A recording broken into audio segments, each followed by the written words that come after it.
ቻችን ክርስቲያን ቤተሰቦቻችን የልብ ጆሮአችሁን ከፍታችሁ እንድትሰሙኝ የምፈልገው ጉዳይ ቢኖር አምላክ ሰው የሆነው ለአዳም ቤዛ ለመሆን ነው። እግዚአብሔር አዳምን ፈጠረው፣ በገነት አኖረው፣ ሁሉን ፈቀደለት፣ ዕፀ ሕይወትን እንዲጠብቃት ዕፀ በለስን ደግሞ እንዳይበላት ሥርዓት ነገረው። ዕፀ ሕይወትን ይጠብቃት ዘንድ የነገረው 1000 ዓመት ሲሞላው በልቶ ታድሶ መንግስተ ሰማያት እንዲገባ ነው። ዕፀ በለስን ደግሞ አትብላለው ትእዛዝ ሰጠው። ከዚያ በላ። አትብላ ሲለው አንድ ነገር ነግሮት ነበረ። ይሄን እንጨት አትብላ፣ ብትበላ የሞት ሞት ትሞታለህ ብሎታል። የሞት ሞት ትሞታለህ የተባለው አዳም ዕጿን በላ። በጣም ጥሩ። እግዚአብሔር አሁን አዳምን የሞት ሞት እንዳያጠፋው መሐሪ ነው፣ ምሕረቱ ሊቀር ነው። እንዳይምረው ደግሞ ፈራጅነቱ ሊቀር ነው ቃል ተናግሯል። ልብ ብላችሁ አዳምጡ። ይሄን ምስጢር ከያዛችሁልኝ በቂ ነው። እንዳይምረው ፈራጅ ነው ብያችኋለሁ። እንዳይፈርድበት ደግሞ መሐሪ ነው። እግዚአብሔር ምሮ ፈራጅነቱን ማስቀረት፣ ፈርዶ መሐሪነቱን ማጥፋት አልፈለገም። ስለሆነም ራሱን ሰው አደረገና እንደ መሐሪነቱ አዳምን ማረው፣ እንደ ፈራጅነቱ ያዳምን ባህሪ አድርጎ በራሱ ላይ ፈረደ። የኛስ ተምሮ ይሄ ነው። ለምን ሚካኤልን ገብርኤልን ከቅዱሳኑ አንዱ ወይ ሙሴን ባህረ ኤርትራን እንዳሻገረ አዳምና ልጆቹን ባህረ ሲኦልን ከፍለህ ገነት አስገባ ብሎ እንዳያዘው ሙሴም የተወለደው ከአዳም ነው። መልአክ ሰው ሆኖ እንዳያድን መልአክ ሰው መምሰል እንጂ ሰው መሆን አይችልም። ተፈጥሮ መልአክ ስለሆነ አምላክ ግን ሁሉን መሆን ስለሚችል ሰው መሆንም ቻለ። ስለዚህ ዓለምን ከፈጠረበት ጥበቡ ይልቅ ዓለምን ሰው ሆኖ ያዳነበት ጥበቡ እጅጉን ይረቃል፣ እጅጉንም ይደንቃል ተብሎ ተነገረለት። በስጋ ማርያም ተገለጸ። የማይወሰነው መለኮት ተወሰነ። የማይሞት መለኮት በስጋ ገንዘብ ሞተ።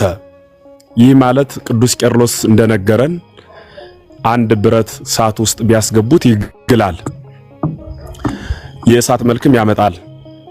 በምንደበደበው ጊዜ እሳቱን እንደበደቡት አይባልም። እሳቱም የለም ግን ተብሎ አይነገርም።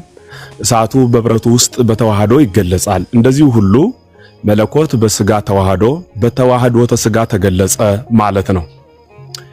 ሁሉን የሚችል አምላክ ሰው መሆንንም ቻለ። ሰው ሆኖ የአዳምን በደሉን አስወግዶ ለሰው ልጆች ሁሉ ነፃነትን ሰጠ ብለን እንናገራለን። ስለዚህ ለምን እዚያው ቁጭ እንዳለ ያድንም ለምትሉ ሰዎች ትሞታለህ ብሎ እግዚአብሔር ስለፈረደ ያን ፍርድ በራሱ ላይ መጥቶ ተሸከመ። በራሱ ላይ መጥቶ ለመሸከም ደግሞ ባህሪየ ሰብን ወይም የሰውን ባህሪ ገንዘብ ማድረግ አለበት። ካላደረገ መዳሰስ መጨበጥ አይችልም። መለኮት ስለሆነ መንፈስ ስለሆነ ካልቻለ ደግሞ አይሰቀልም። ካልተሰቀለ አዳምን አያድንም። አዳምንና ልጆቹን ለማዳን እርሱ በአዳም ባህሪ ተገለጸ። ለምን እንዴት እያልን ግን አንጠይቀውም። የሚታመን እንጂ ምንከራከርበት የፍርድ ቤት ጉዳይ አይደለም። እምነት ለምን እንዴት ብሎ ጥያቄ ማንሳት አይቻልም። ለዚህ ጥያቄ ስታነሱ ለኖራችሁ ወገኖች መልሳችን ይሄ ነው። በአንጻሩ ግን ደግሞ አሁን እንደተነሳው ለኛ ቤተ እምነት ጥያቄ አድርጋችሁ ለዘመናት ስታመጡት የነበረውን ጥያቄ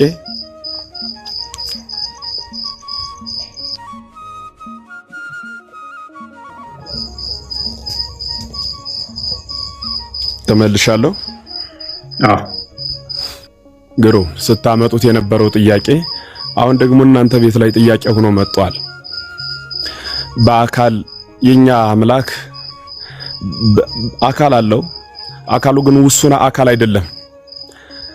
ወደ ላይ ኢዮራማ ኤረር ሰማይ ውዱድ ሰማያት ኢየሩሳሌም መንበረ መንግስት ጽራሪያም ብለን የምንቆጥራቸው ሰማያት፣ ይህ የተቀመጥንበት ምድር ከምድር በታች ያለው ውሃ ከውሃ በታች ያለው እሳት ከእሳት በታች ያለው ነፋስ ከዚያ በላይ ያለው በታች ያለው በርባሮስ የሚባል ጨለማ፣ ይህ ሁሉ በጠቅላላ እንደ ጽናህ ቢሉ አንጠልጥሎ፣ እንደ ወርቅ ቢሉ አንከብሎ፣ እንደ ሸማ ቢሉ ጠቅሎ ይዞታል ብለን ነው የምንናገረው። ማን? እግዚአብሔር።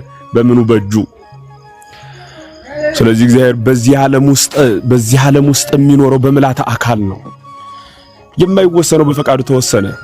የማይወሰነው ሳይወሰን ተወሰነ። ሳይወሰን ተወሰነ። ድንቅ ምስጢር ነው፣ የሚመረመር ነው። የቅድሙ የአባ ሕርያቆስም ሐሳብ ይህ ነው። ይህ ደግሞ በእምነት መነጽር የሚታይ ነው ማለት ነው። ስለሆነ በእናንተ ቤተ እምነት በኩል ደግሞ ከአርሽ በላይ አለ ማለት በአካሉ ከዚያ ከሆነ ወደዚህ ወርዶ የሚመጣው ውሱን አካል አልሆነም ወይ? የፈጠረው ፍጥረት ከፈጠረው አካል አልሰፋም ወይ ነው ጥያቄው። የፈጠረው ፍጥረት ከፈጠረው አካል አልሰፋም ወይ? ለዚህ ግብረ መልስ መስጠት ይጠይቃል። ያለ መበሳጨት ማስረጃ እየጠቀሱ መጻሕፍትን እያነበቡ የሚነበበው የምታምኑበት መጽሐፍ ነው። መወያየት፣ አማናዊ የሆነ ህሊና፣ ርቱ የሆነ ብያኔ መስጠት እሱ የሥነ ሰብ መለኪያ ነው ብለን እናምናለን። መሰዳደብ ለፖለቲካውም አይበጅም እንኳን ለሃይማኖት። ሁሉም ሰላማዊ በሆነ መልክ መወያየት ግን የተሻለ ብርሃን ያሳያል። ይሄን ልጨምር። አመሰግናለሁ።